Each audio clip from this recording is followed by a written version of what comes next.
Tswale bo mamotshepa bo loko bo tlhabayana ka ja go ripjwa re ba pao ba re felesetsane mo pao ga yonya hayo ja ha felesetswe le setja go bontšhu ka pere tšhou ke saletse ke go apara nkwe.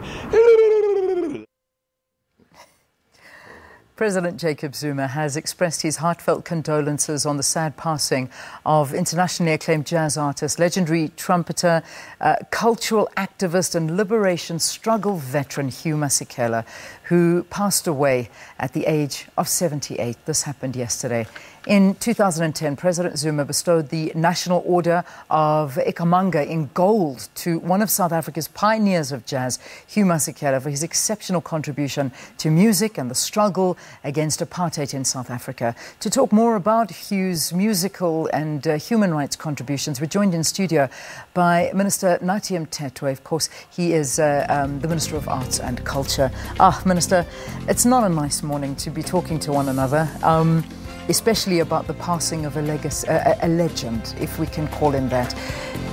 You have an interesting story to tell me. Yesterday, Hugh called you. Not Hugh. No, but that's what scares me is Hugh didn't call you, but his phone rang you to wish you happy birthday. It's somebody else. It's Welcome Zuma. Yeah, it's Welcome Zuma, the chairperson of the Living Legends Legacy program, which we created some few years ago. To look into the situation of the legends whilst they're still alive. But with Hugh, a colossus has departed. Firstly, we would like to express our condolences to the family, Sis Barbara and the entire family, who are shattered as we were exchanging our discussion yesterday and views of what should happen and what has happened. But they are strong, I must say, that we also pass condolences to supporters, fans, the world over, because when we talk about Hugh, we are talking about a global icon which has touched lives across oceans. I mean, when you talk about crossing lives, crossing many, many lives in the oceans, he lived away from South Africa for many, many years in exile, but he always kept that flame burning to bring freedom, bring liberation to the people of South Africa. His contribution wasn't just to music, it was far greater than that. He lived for a purpose. He lived for his people, very much rooted on his ground as a true African man who also understood that he is a global citizen. The struggle for freedom, of which he dedicated himself to till the bitter end of 1994 breakthrough, which was a sweet end, if I may say. But even beyond that, he continued to mobilize all of us to chart ways and true perspective of what needs to happen. If you look, for instance, beyond 1994, he continued to be a conscience of the nation about unity amongst Africans first, amongst South Africans, and a true soldier of social cohesion, which we had pleasure to work with as a legend, as one of the legends in South Africa. And South Africa has lost. Yeah, it certainly has. But I suppose the duty of us now is to keep that legend alive in the history books, in the music, in his legacy. And how are we going to do that, particularly with arts and culture in the department that you're in charge of? How do we keep this? Because he's been involved, I imagine, in a lot of programs with you. The interesting thing about Hugh is that many people would wish that when they pass on, they would think, so how is the legacy going to flourish, go on? But he experienced his legacy while he was still alive. He with ease, got along across generations.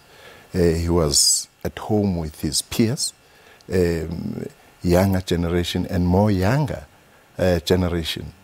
Hugh was able to get the message across and get people working with him on any project. So ours is to ensure that, by the way, I don't think that he has died. He has departed, won't see him, but his not only his music, but also he lives through many artists today who are accomplished, who followed his footsteps, who were inspired by him, and through that will always be with him. We're going to put on the screen some of the messages that we've been receiving from our viewers this morning, some of the tweets that have been pouring in, and you can only imagine, Minister, how South Africa are mourning him, but also praising him and sharing some of the greatest memories of Hugh. What were some of the memories that you've had with him? I suppose, you know, there's so many, but is there anything that stands out for you? Well, how he was proud to be who he was, from his roots, which he would take you through from Limpopo to Mpumalanga, Witbank to Gauteng, Soweto, and how he easily understood and worked with people across the continent.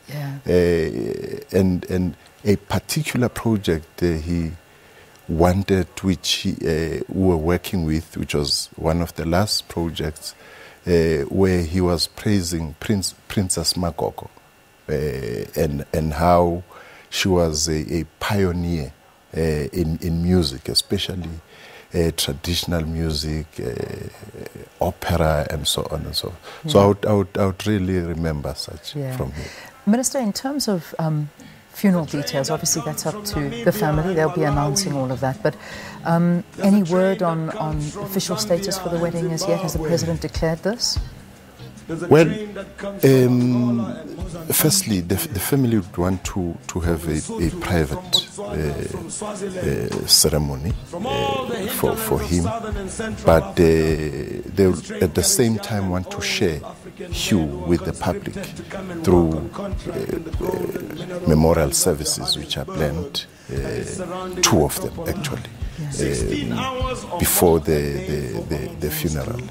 He was very specific. He made a point that everybody knows that he wants something very, very low profile, very private, family, close family members and friends and so on.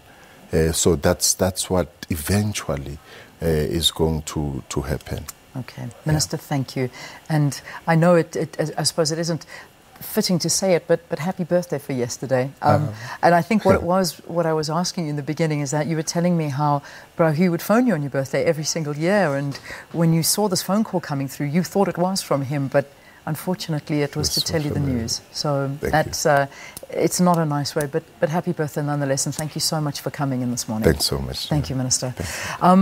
One can only imagine what the family is going through at this time, and we've been given a glimpse into the heart of Hugh Masekela. That, of course, is the son of Hugh Masekela. Listen to this.